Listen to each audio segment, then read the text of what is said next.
Hello students, मेरे और आपके अपने चैनल लाइफ ऑफ कॉमर्स पे वापस आपका स्वागत है। तो आई होप आप हेल्दी होंगे, सेफ़ होंगे, ढंग से पढ़ाई कर रहे होंगे।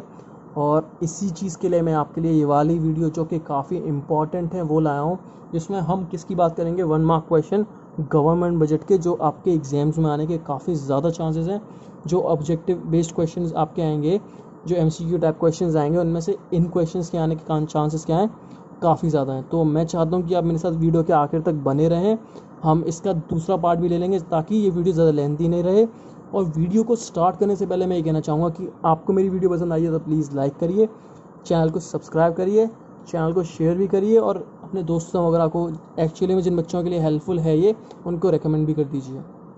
और अगर आपने सब्सक्राइब वगैरह कर दिया है तो thank you very much for keep supporting.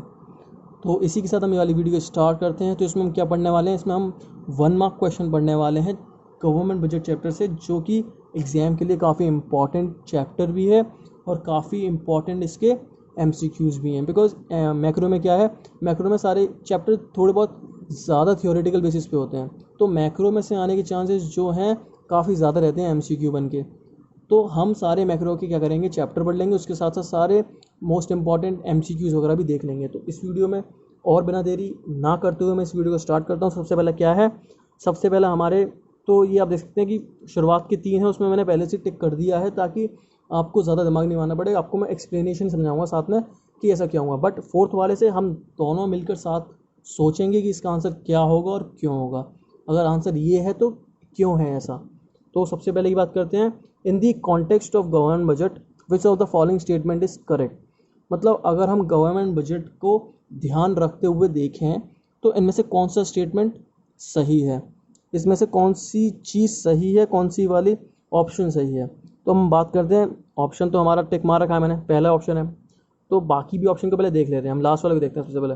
It indicates BOP status of the domestic economy. Balance of payment वाले स्टेटस दिखाता है ये गवर्नमेंट बजट? नहीं, आपने चैप्टर में बैलेंस ऑफ पेमेंट कहीं नहीं सुना होगा गवर्नमेंट बजट के, तो इसको तो भाई बिल्कुल हटा दे रहे हैं। It offers a detailed description of achievement of the government during the 5 years plan. नहीं, 5 ईयर प्लान के रिलेटेड कुछ नहीं बताता है इसमें। बस एक छोटा सा पॉइंट था जिसमें हम रेवेन्यू के अंदर planned and non planned revenue expenditure, revenue के अंदर हम नॉन प्लान्ड और प्लान्ड एक्सपेंडिचर वगैरह देखते हैं, तो वो उसके अंदर आता है। बट ऐसा भी कुछ भी नहीं बताता कि अचीवमेंट वगैरह क्या है, वो सब नहीं बताता, तो ये भी नहीं होगा। अब हम बात करें, it is a detail of actual receipt and expenditure of the government in a financial या फिर फिस्कल ईयर, बोलो कोई दिक्कत नहीं है। तो यहाँ पे इस वाले टर्म की वजह से क्या हो गया, गलत हो गया ऑप्शन, बिकॉज ये एक्चुअल रिसीट नहीं बताता, ये एस्टिमेटेड या एक्सपेक्टेड रिसीट बताता है, जो कि हमारे पहले वाले पॉइंट में। तो अब हम दूसरी वाली बात करते हैं, which of the following are the objectives of government budget. तो गवर्नमेंट बजट के ऑब्जेक्टिव्स की हमने बात करी थी। Distribution of income and wealth भी है ऑब्जेक्टिव। इकोनॉमिक स्टेबिलिटी, इकोनॉमी में स्टेबिलिटी रहे, फ्लक्चुएशन इन प्राइस नहीं हो, वो भी है हमारा। GDP की ग्रोथ हो, वो भी है एक ऑब्जेक्टिव ऑफ गवर्नमेंट बजट। तो इसका करेक्ट ऑप्शन क्या है हमारा, ऑल ऑफ दिस। तो which of the following is a non tax receipt.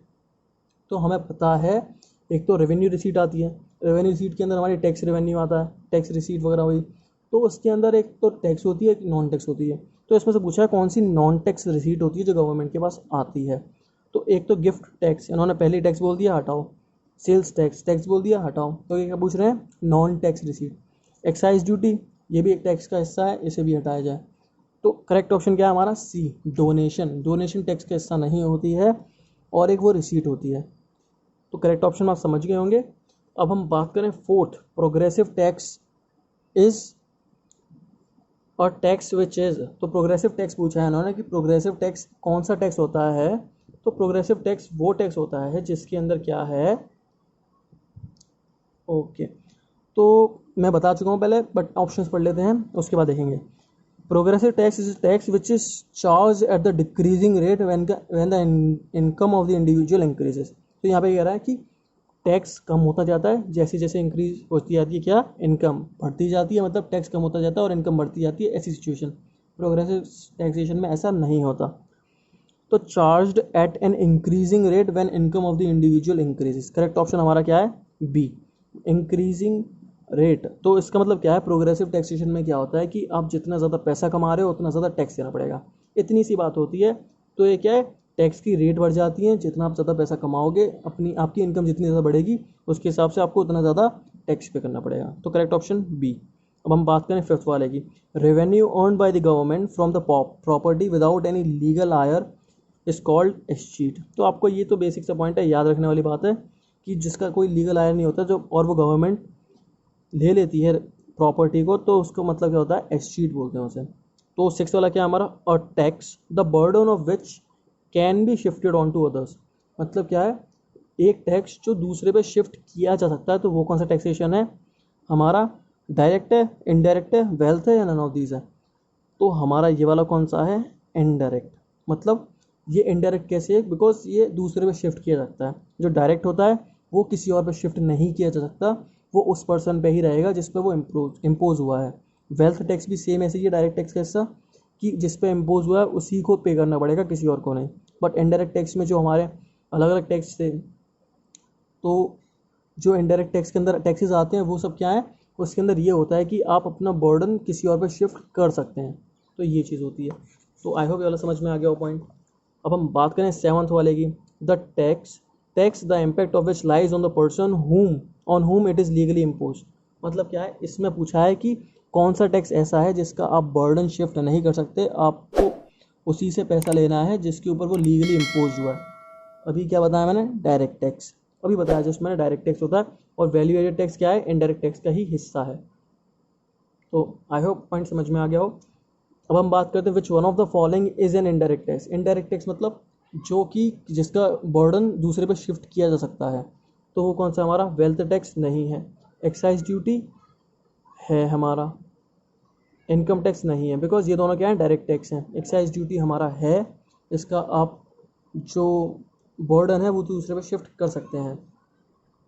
तो अब इन्होंने क्या पूछा, विच of the following is a direct tax. मतलब डायरेक्ट टैक्स जिसका क्या नहीं कर सकते हम, बर्डन दूसरे पे शिफ्ट नहीं कर सकते। तो वैसे कौन सा टैक्स है हमारा, इनकम टैक्स।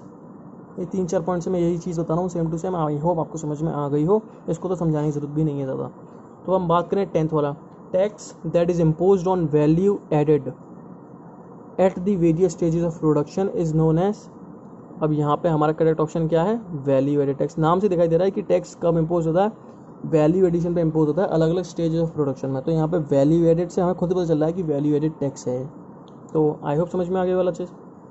तो अब हम बात करें 11th वाला, gift tax is a paper tax because it does not have significant revenue ही। मतलब ये इतना इंपॉर्टेंट रेवेन्यू नहीं है गवर्नमेंट के लिए, गिफ्ट टैक्स वगैरह, इसीलिए क्या है ये पेपर टैक्स बोला जाता है।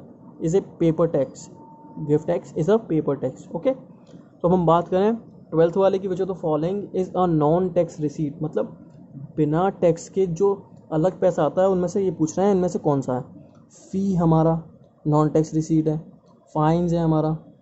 Okay, which of the following is not a, fee हमारा नॉन टैक्स रिसीट है, फाइन्स नॉन टैक्स रिसीट है, ग्रांट्स एंड डोनेशन भी नॉन टैक्स रिसीट है। मतलब क्या ऑप्शन हुआ हमारा 12th का सी। गिफ्ट टैक्स है, ये एक टैक्स रिसीट होती है, इसीलिए ये नॉन टैक्स रिसीट के अंदर नहीं आया। तो आई होप आपको ये वाले सारे समझ में आ गए हों। इसकी एक शॉर्ट सी वीडियो नेक्स्ट भी बनाने की कोशिश करूँगा, जिसमें हमारे अराउंड 12 क्वेश्चंस ही होंगे। तो बाकी मैं नेक्स्ट वीडियो में डाल दूँगा, ताकि ये वाली वीडियो काफ़ी लेंदी नहीं जाए, इसलिए मैंने ये वाली वीडियो को 2 अलग अलग हिस्सों में बांट दिया है। और अगर आपको मेरी वीडियो पसंद आई तो प्लीज़ लाइक करिए, चैनल को सब्सक्राइब करिए, चैनल को शेयर भी करिए, और अपने दोस्तों वगैरह को, स्टूडेंट्स वगैरह को, जो भी आप जानते हो सीनियर जूनियर, उनको रिकमेंड भी कर दीजिए, बिकॉज इससे मुझे काफ़ी ज़्यादा इंकरेजमेंट मिलेगा। सही बताऊँ तो काफ़ी ज़्यादा अच्छा लगता है कि जब पता चलता है कि आपके साथ लोग हैं खड़े हुए जो आपको सपोर्ट कर रहे हैं। तो इसी के साथ अलविदा लेना चाहता हूँ। Thank you and have a very nice day.